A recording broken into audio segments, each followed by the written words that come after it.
Welcome, friends. We all are at home due to the coronavirus pandemic and due to lockdown. We are learning through different kind of apps, and I am also going to teach you a lesson, 10th standard lesson, through this YouTube channel. If you like it, please click on the bell icon and subscribe and share it. So I will start a lesson, an encounter of a special kind. First of all, I will explain this lesson by passage wise. So first of all I will read it, then I will explain this passage. After that I will cover all the activities which will be depend on particular passage or that passage. So please listen to me. तर मी हा passage वाचणार आहे आणि वाचल्यानंतर तुम्हाला याच्यावरची activity आपण घेणार आहोत.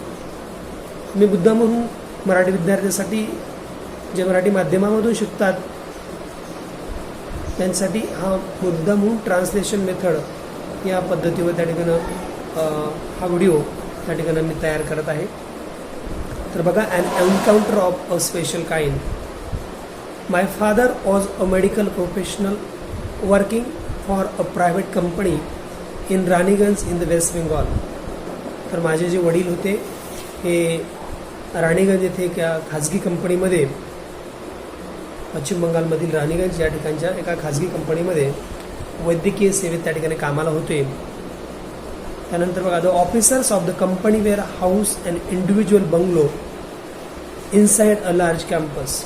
आणि या मोठ्या आवारामध्ये त्या स्वतंत्र अशा बंगल्यामध्ये कंपनीतील जे काय ऑफिसर्स आहेत, जे कंपनीमधील कामगार आहेत, त्यांना राहण्याची व्यवस्था त्या ठिकाणी केलेली होती. Our house was in a corner of the campus. आणि त्या आवाराच्या एका कोपऱ्यामध्ये आमचे सुद्धा घर त्या ठिकाणी होते. The officers club was adjacent to the boundary all of our garden. आणि आमच्या या बागेच्या कुंपणाच्या भिंतीला लागूनच ऑफिसरचा त्या ठिकाणी एक क्लब होता. The compound was luxurious with green grass, colourful flowers and host of tall and majestic trees. आणि या भिंतीला लागूनच किंवा या आमच्या बागेच्या कुंपणाच्या भिंतीला लागूनच जो बंगला होता, त्याच बंगल्यामध्ये रंगीबेरंगी फुले, हिरवळ आणि अनेक उंच अशा डेरेदार वृक्षाने तो परिसर पूर्णपणे बहरलेला होता. त्यानंतर बघा, the seasonal vegetable in the kitchen garden of the household and the magnificent tree constantly attracted squirrels and many species of birds. तर या जो ठिकाण होतं आमच्या घरातलं, जे स्वयंपाकघराचं ज्या परसबागेमध्ये किंवा परसामध्ये लावलेले जे काय तिथे बऱ्याचशा भाज्या होत्या, म्हणजे एक सीझनल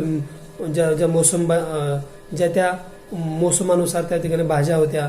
आणि बहारदार झाडांच्यामुळं त्या ठिकाणी अनेक प्रकारचे पक्षी किंवा खारी त्या ठिकाणी कायमस्वरूपी आकर्षित त्या ठिकाणी अट्रॅक्टेड व्हायचे किंवा आकर्षित होत होत्या. जवळच पुढे सांगितलेलं आहे की a group of langurs had made even made their den in and ashwattha tree near by.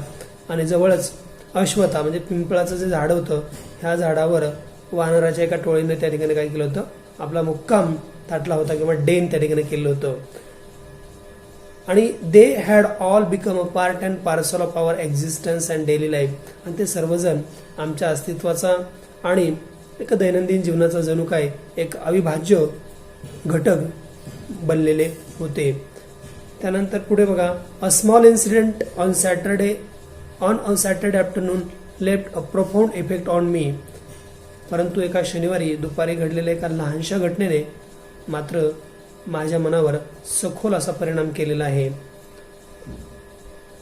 And unfolded before my eyes a whole new dimension.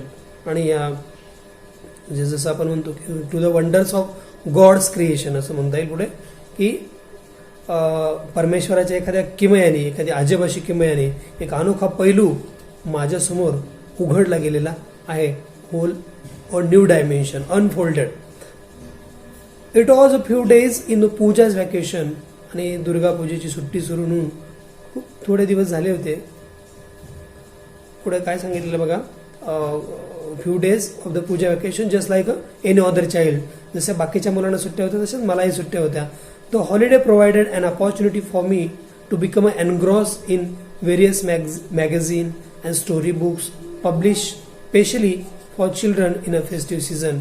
आणि या इतर अनेक मुलांप्रमाणेच या सुट्टीसुद्धा मला सणासुदीच्या काळामध्ये खास मुलांसाठी प्रकाशित होणाऱ्या विविध प्रकारची मासिकं असतील किंवा गोष्टीच्या पुस्तकामध्ये बुडून जाण्याची संधी त्या ठिकाणी मला मिळालेली होती.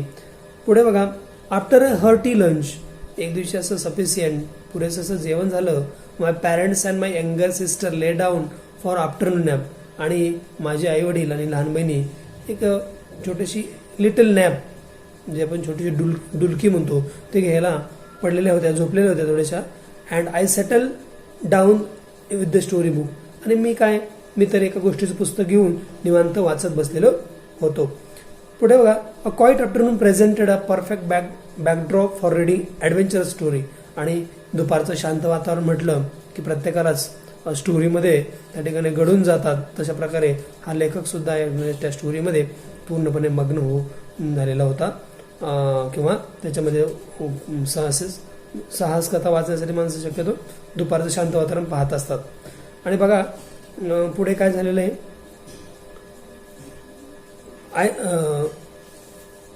Silence was occasionally broken by the sound of the family snoring. आणि हा जो काही स्टोरी वाचत असतानाच या शांततेला मधून जो भंग कोण करत असेल तर त्याच्या घरच्याचं, लेखकाच्या घरच्याचं जे काय घोरणं होतं त्यांच्या, जे आपण त्याला स्नोरिंग म्हणतो, किंवा तिथं एक शब्द वापरलेला बघा, broken was sound of family snoring. Okay. त्यानंतर इंटरमिटेंट. तर इंटरमिटेंट म्हणजे नेहमीच वारंवार त्या ठिकाणी चिर्पिंग ऑफ हाऊस पॅरो. प्रत्येकाच्या घरात चिमणे असतात बघा बऱ्याच वेळेस, म्हणजे प्रत्येकाच्या नसतात, परंतु जे खेडेगावामध्ये आहेत त्या ठिकाणी त्या गावातील लोकांच्या घरात असे घरटे केलेले असतात आणि त्या चिमण्यांचा आवाज त्या ठिकाणी चिवचिव चिर्पिंग हा येत असतो.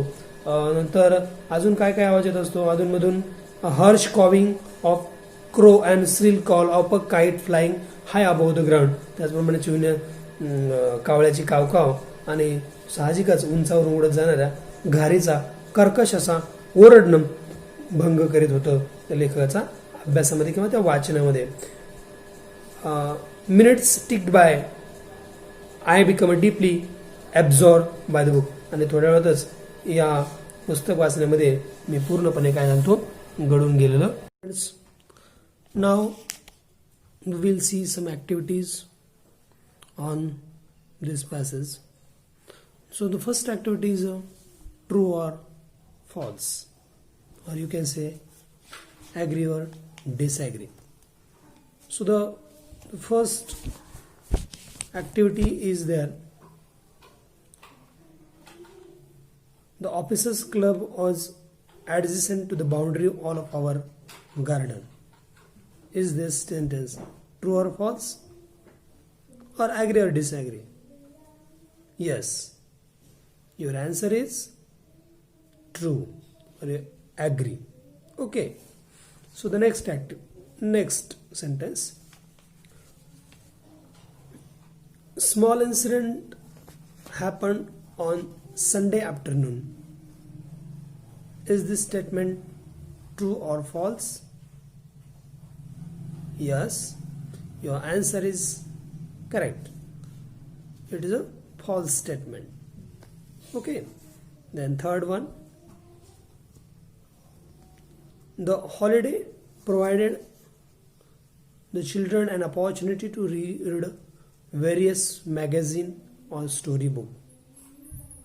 Yes, your answer is correct, agree. Okay, then after fourth one, the writer's father was a teacher. Is this statement true or false? Yeah, absolutely correct. It is a false, because his father was a medical professional. So this is a 2 marks activity. So we will take another activity, that is a web diagram. An activity is there, the writer's campus, and you have to write 4 or 5 related word to the writer's campus. Okay. Next, the third activity, that is based on vocabulary, that is match the words in column A with their meaning in column B. In column A, first hearty, second is engrossed, third is intermittent, fourth is shrill. In column B, A, frequent, B, sufficient and wholesome, C, high pitch, D, in full attention. Then now activity on grammar. My father was a medical professional. Underline the word was and rewrite the sentence in present perfect tense. Then next, another one.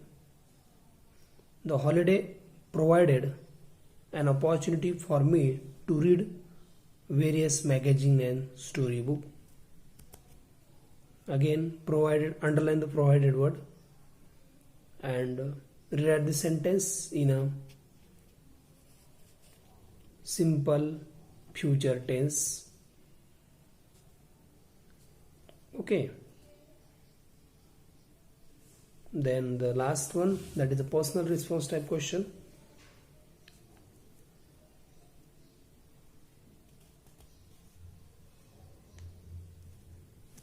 Which book would you like to read?